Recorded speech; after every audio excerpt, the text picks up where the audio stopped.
Toi et moi, on est ici à Côte d'Ivoire. Tu as déjà entendu une fois, ils ont cassé une catholique là. Là, ils ont fait des bruits. Vous avez déjà entendu que l'église catholique, ils ont brûlé ça. C'est parce que ils ont parlé mal du président.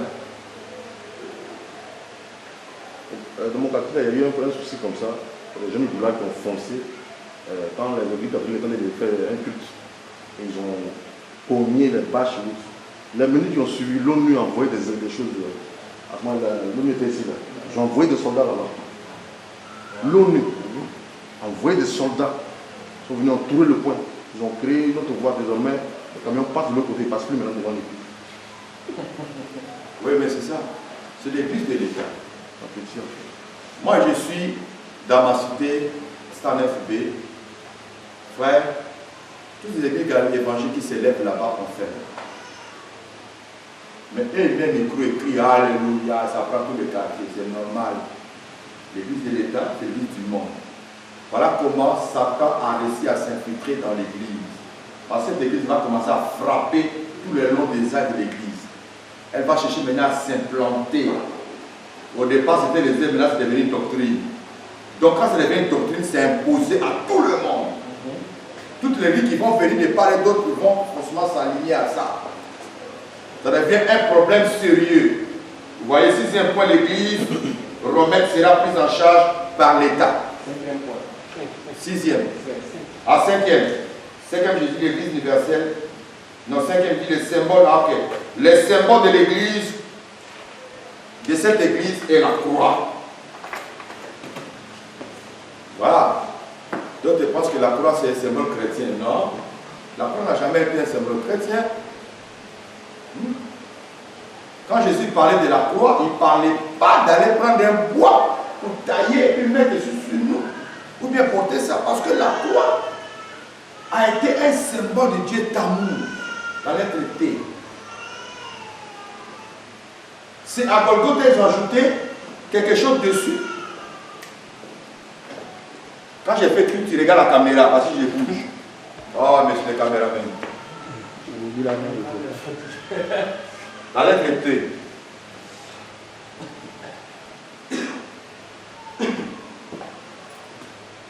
Donc ils étaient obligés d'ajouter quelque chose là. Pour écrire ici. Celui-ci est le roi des Juifs. Mais sinon, la croix représente le Dieu d'amour. C'est ainsi que l'apôtre Paul dit, il est écrit, maudit soit quiconque est pendu au bois. Pourquoi les Juifs ont souhaité que Christ soit pendu au bois? Parce qu'ils voulaient que, parce que le bois romain représentait leur Dieu. Donc si on ne te parle là-bas, tu es maudit. Donc il voulait prouver aussi aux autres que ce monsieur il est maudit parce que c'est un blasphémateur. Il combat la loi de Moïse. Comme je disais l'autre fois, la loi, la dispensation de la loi était Dieu. Voilà. Ça a emporté Christ, ça a emporté Paul, ça a tué tous les apôtres. Parce que lui veut rester là. Et jusqu'aujourd'hui, on est en train de lutter l'affaire des fêtes, soi-disant chrétiennes, on est en train de lutter l'affaire des touches, les fêtes de... on est en train de lutter. D'accord. Donc voilà un peu ces choses-là. Alors, lui, ils ont choisi la croix comme symbole. C'est ainsi que la croix sera placée dans l'église romaine. Alors là, maintenant, gare à vous, parce que là, c'est les mêmes doctrines. C'est ainsi que l'église catholique va commencer à massacrer beaucoup de chrétiens qui s'opposent à sa doctrine. C'est à partir de là, cette église va commencer à se positionner pour qu'on ne voit plus d'autres églises. Dès le moment où l'église de l'État est déjà sortie, vous les autres n'aurez plus le droit d'exister. C'était fini. Voilà comment Constantin a réussi son coup en créant cette église appelée l'église universelle ou alors l'église catholique. Catholique veut dire universelle. Amen. Amen. Amen. Voilà, donc on va aller un peu vite parce qu'on me signale qu'il reste 20 minutes. Voilà, le sixième point, je l'ai déjà cité, l'église romaine sera prise en charge par l'État. Voilà. Donc, ils ont des subventions. Ils ont subventions chaque fin d'année. Ils ont un quota que l'État leur donne chaque fin d'année. Vous voyez? Maintenant, ces quotas-là, quand l'église évangélique va bénéficier, il y a toujours problème de nos pasteurs, les soi-disant, parce qu'ils se boxent entre eux, ils se cherchent, ils se frappent, ils se tuent. à cause de la part qu'on veut donner aux églises évangéliques. On leur demande, soyez un comme l'église catholique, soyez un comme les protestants et comme les musulmans. Là, vous allez aussi avoir pour vous. Jusqu'aujourd'hui, c'est impossible. Donc, il y a d'autres grandes églises qui savent prendre un peu pour eux. Nous, on n'en a pas besoin. Excusez-moi, on n'en a pas besoin. Parce que nous, on veut marcher comme ça avec Dieu jusqu'à ce qu'il revienne pour chercher. Dedans, tu auras plus la force de dire la vérité. Voilà. Donc, méprisons nos frères et sœurs. Amen. Voilà. Donc, dans l'histoire, on va nous faire comprendre que le premier évêque devient pape à l'église catholique au nom de Boniface III. Voilà. Boniface III, c'est lui qui est devenu le premier pape de l'église catholique à Rome. Ça va s'arrêter là, parce que cette fois-ci, Constantin va commencer à se retirer un peu. Et qu'est-ce qu'il va faire? À l'an 326, le premier évêque reçoit le palais royal du mont Palentin. Il devient plus tard le Vatican. Voilà. À l'an 326. Il vient pas. Le premier pape Boniface III. Voilà. Boniface III. Maintenant, à l'an 325 et 26 du moins, le premier évêque à l'époque, au temps de Constantin toujours, il reçoit le palais royal comme un don du mont Palentin, qui devient plus tard le Vatican. C'est-à-dire Constantin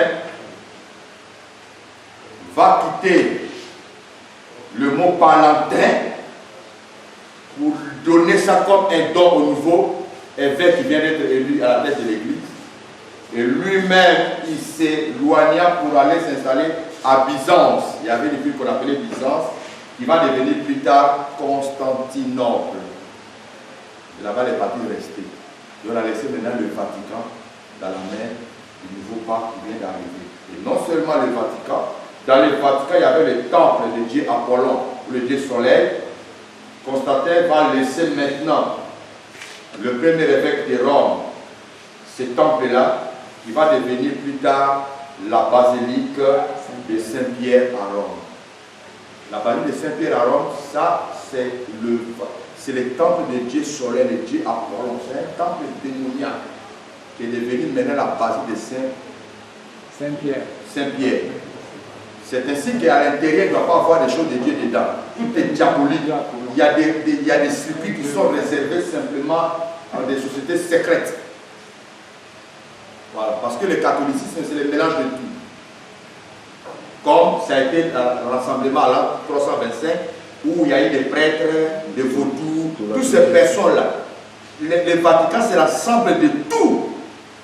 Franc-maçonnerie, la Rose-Croix, bouddhiste, le vaudou, c'est l'ensemble de tout ça là qui fait tout. Voilà. C'est-à-dire qu'il faut faire très attention. Quand nous voyons par exemple la fête de Pâques a été instituée à l'an 325 par l'empereur Constantin, parce qu'il voulait forcément fêter aussi leur Dieu. Et puis ça doit tomber du dimanche, le jour du soleil.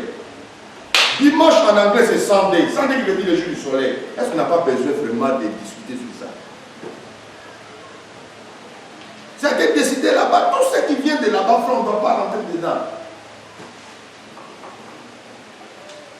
Ce qui fait qu'il faut faire très attention. Quand ils auraient les fêtes, ils préparent le repas. Si tu es un animal pour manger, frère, il faut t'éclipser en même temps.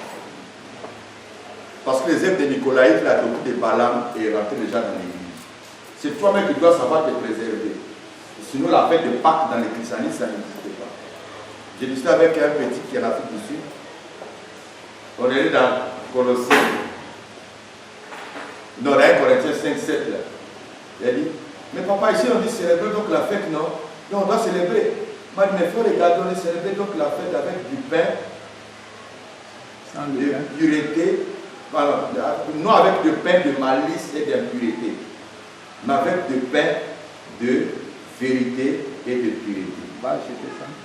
Donc, la fête doit être célébrée avec du pain de vérité et de pureté. Mais la pain de vérité et de pureté, on trouve ça où? Il n'y a pas boutique pour ça. Est-ce qu'il y a une boulangerie qui peut fabriquer ce pain? Parce que là, on nous interdit de ne pas fêter cette fête avec du pain de pureté et de malice. Pain de pureté et de malice là. On va trouver ça où? Maintenant, on dit de fêter ça maintenant avec des pains de vérité et de pureté. Ça se vend au pain de vérité et de pureté.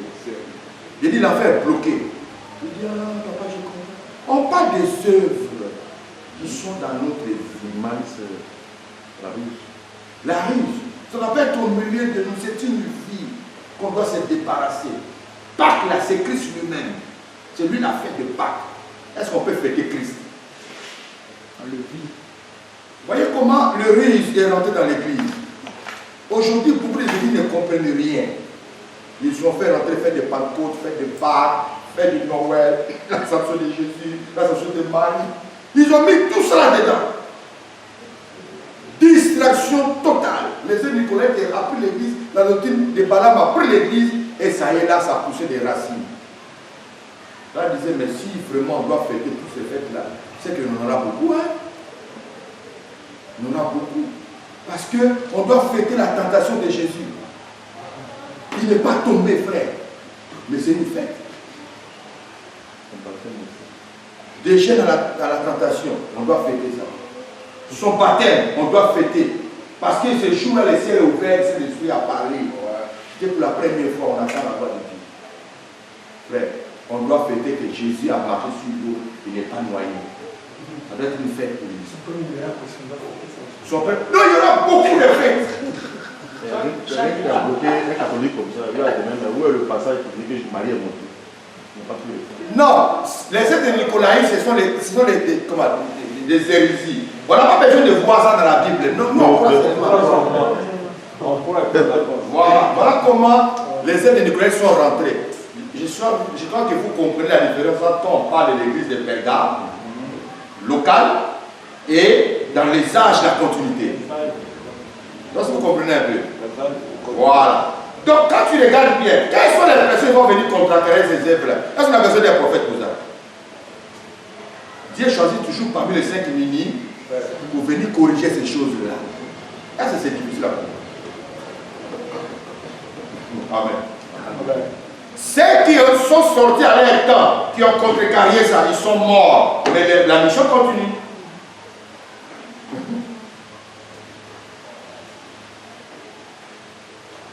Les présidents passent, mais la nation reste. On est d'accord? Il va gouverner un duo qui passera, mais la nation va rester. C'est ça qui est important. Amen. Voilà, donc on me signale par le caméraman du temps, à peu de finir. Il reste combien de minutes? 15 minutes. Voilà. Donc, non, c'était 24. Voilà. Donc, c'est la mémoire qui a été remplie. Voilà. Ok, donc voilà un peu, mes frères, les œuvres de Nicolaïs, dans l'âge des églises, qui a commencé à prendre des choses. Donc, bref, le Seigneur va faire une promesse. On va prendre on revient dans le chapitre 2. Il dit, réponds-toi. Vite, vite, vite. À partir du verset 16. Oui. 16. Réponds-toi donc, sinon je viendrai à toi bientôt. Et je les combattrai avec l'épée de ma bouche. Vas-y. Que celui qui a des oreilles entende ce que l'Esprit dit aux églises. À celui qui vaincra, je donnerai de la manne cachée. Et je lui donnerai un caillou blanc. Et sur ce caillou est écrit un nom nouveau. Que personne ne connaît, si ce n'est celui qui le reçoit. Voilà. Gloire à Jésus. Donc on va coupler ça dans des trucs là en un mot. Je crois que ça va aller. Donc voilà ici que le Seigneur appelle l'église à la repentance. Il dit répands-toi. Hier c'était l'église de Pergame à l'Asie mineure, mais aujourd'hui ce message ça nous concerne. Nous avons accepté les doctrines de Balaam et de Nicolas dans nos églises.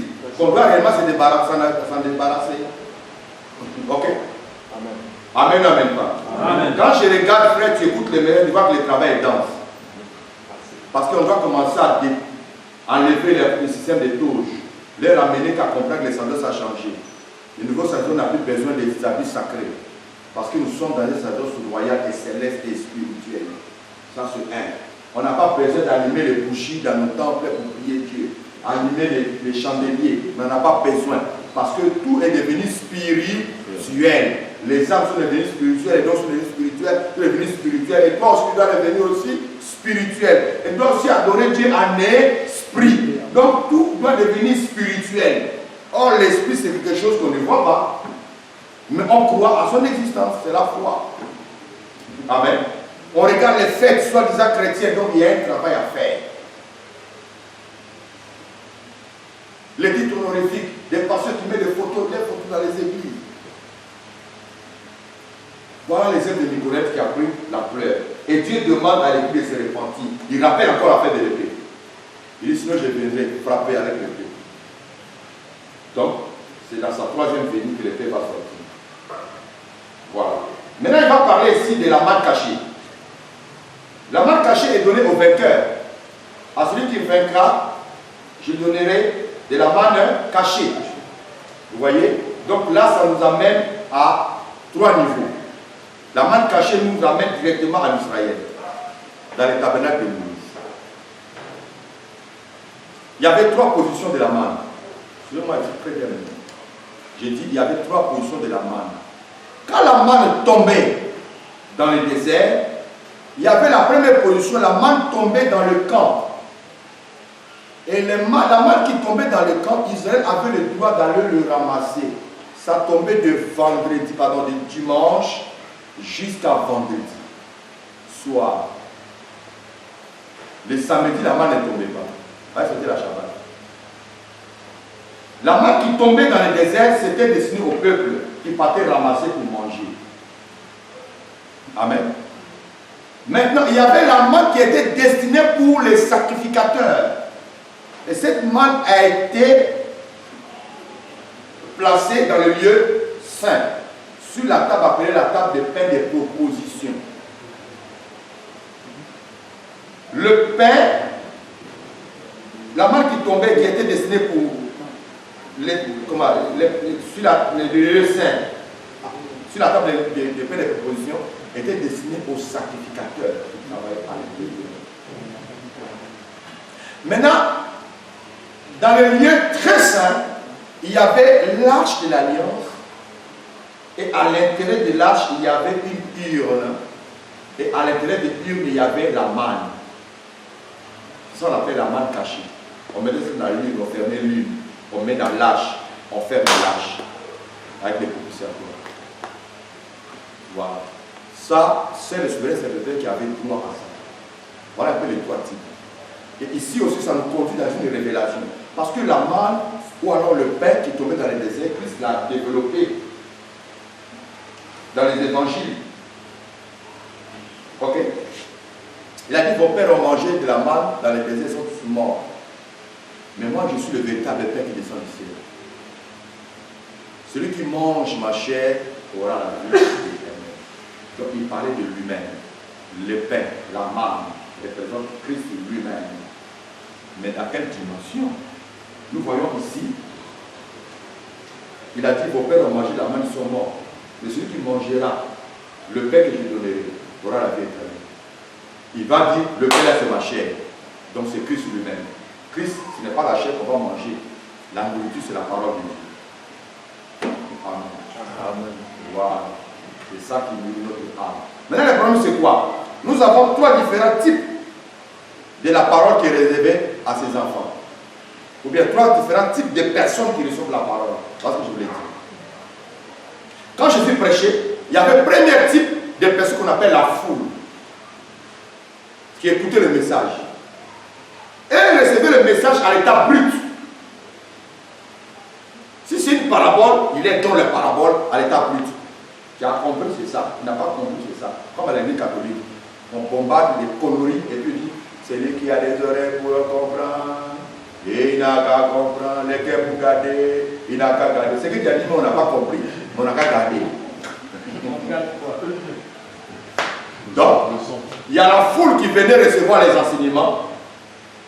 Il est disait les choses en parabole. Il comprenait ça à leur manière et puis ça s'arrêtait là. Deuxième, il y avait maintenant les 9 disciples qui étaient avec lui. Amen. C'est-à-dire, quand Christ se retirait dans la maison avec les disciples, il leur disait des choses. Il leur expliquait des paraboles. Mais quand il expliquait là, parmi les 12 là, il y avait 9 qui leur parlaient des choses un peu renfermées. Non, un peu ouvertes. Ok? Maintenant, dans 12 là, non, dans 12 là, il y a 9. Il est parlé dans 12 là, il y avait 3 qui se retiraient avec eux dans le lieu secret. Jean, Jacques et Pierre. Là, nous sommes dans Matthieu chapitre 17. Vous voyez, c'est la montagne de transfiguration. Là, maintenant, elle a montré des choses que les autres ne voyaient pas. Des choses cachées. Il a révélé ça. Quand tu prends Matthieu chapitre 16, je vais un peu vite, vous allez fouiller vous-même là-bas. Là, à partir du verset 13, il dit à Pierre, qu'est-ce que les gens disent que je suis? Moi, le Fils de Dieu. Il dit, tu es le Fils de Dieu. Tu es le Christ, le Fils de Dieu vivant. Il dit, ce n'est pas la chair et les sangs qui t'ont révélé cela, mais c'est mon Père qui est dans le ciel. Regarde, Jean reçoit la révélation de l'Apocalypse pour voir des choses qui vont arriver. Donc, il reçoit des choses de la profondeur, qui veut dire tout simplement que dans la parole, il y a des dimensions. La manne cachée représente le Christ dans sa parole cachée et révélée aux élus du royaume. Alléluia. C'est-à-dire que les choses du royaume ne sont pas révélées à tout le monde. Tout le monde n'est pas appelé. Moi, il y a des fois, quand mes amis m'envoient des messages, joyeux Pâques, quand tu demandes vraiment, comment Dieu peut t'affecter jusqu'à ce point? Comment tu ne peux pas comprendre une solution facile? Jésus l'a dit, Père, je te loue, Seigneur du ciel de la terre, de ce que tu as caché ces choses aux sages et aux intelligents, mais tu as révélé cela aux enfants. C'est ça la manne cachée, n'est pas donnée à tout le monde. Amen. Tu vas expliquer, il comprend ce que tu dis, il comprend ça bien, mais il ne comprend pas pourquoi toi tu ne veux pas qu'on fasse, qu'on arrête ça. Parce qu'il n'est pas destiné à comprendre ça. Amen. La manne cachée n'est pas révélée à tout le monde. Voilà pourquoi c'est caché. Amen. Voilà, donc il me reste combien de minutes là? 6 minutes, voilà. Donc on va avancer ça rapidement, caillou blanc, ok? Donc là, il fait maintenant la promesse caillou blanc. Caillou blanc est réservé aussi aux vainqueurs. Mais dans l'histoire, là nous retournons maintenant à Pergame, puisque le message s'adressait à Pergame. Les cailloux blancs, dans l'Antiquité, il y avait des pratiques qui se faisaient. C'est-à-dire quoi? Premièrement, il y avait d'abord dans les tribunaux, ou bien dans les tribunaux, si quelqu'un est acquitté, on lui remettait un caillou blanc. Et on écrivait son nom. Il doit garder ça avec lui.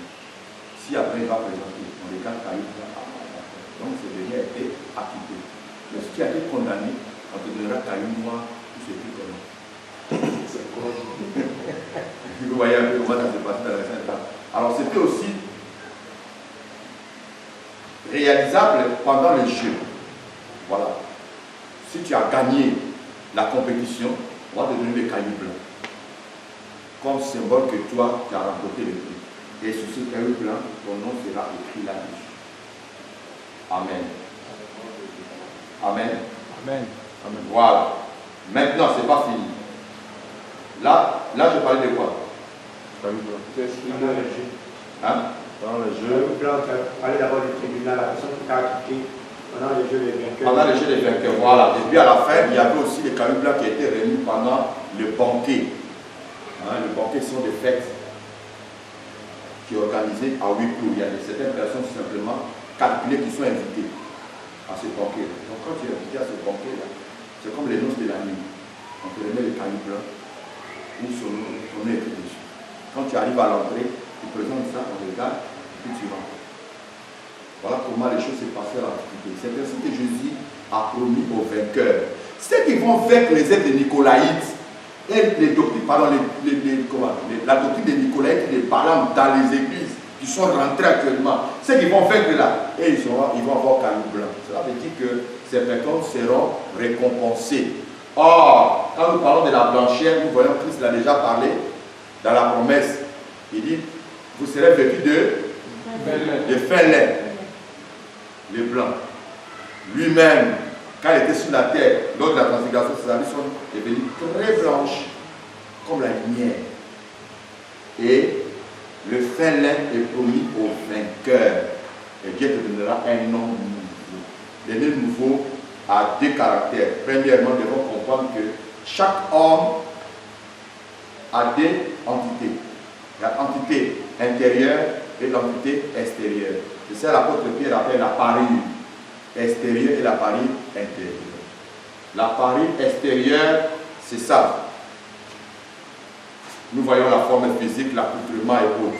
Mais il y a l'appareil intérieur qui a plus de valeur que devant Dieu. Cette appareil intérieur doit avoir une nouvelle identité, c'est-à-dire la nouvelle naissance en toi. Cette nouvelle naissance-là, quand on marche dans la rue, est-ce que quand on te regarde, on sait que tu as né de nouveau? Non. Mais c'est toi seul qui sais que tu es né de nouveau. C'est un secret pour toi-même. Ce n'est pas écrit, ce n'est pas affiché.